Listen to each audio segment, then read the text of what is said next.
Une nouvelle année sans répit pour les Razaouis. La bande de Raza, totalement assiégée et pilonnée sans relâche par l'armée sioniste. Les bombardements sont toujours aussi intenses et meurtriers, notamment dans le centre et le sud de l'enclave.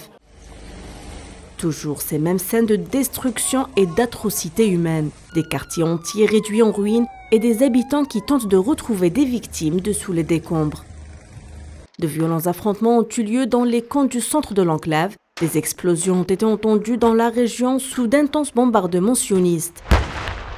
Les camps d'El Bouraïj et de Marazi et la région de Dir el-Balah ont été massivement attaqués. 15 membres de la même famille sont tombés en martyrs. Leur domicile a été perquisitionné à Dir el-Balah, alors que la horde sauvage sioniste avait forcé les habitants du centre de Raza à se déplacer vers cette région pour échapper aux bombardements. Une région censée être sûre, mais qui connaît un véritable désastre.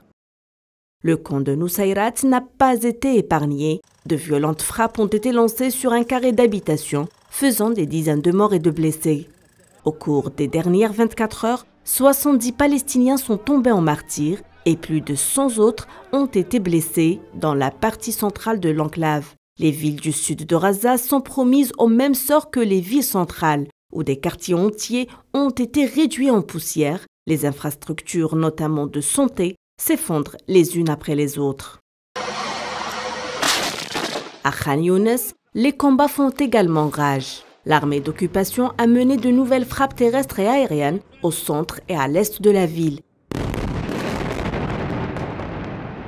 Ses habitants vivent dans l'horreur la plus totale.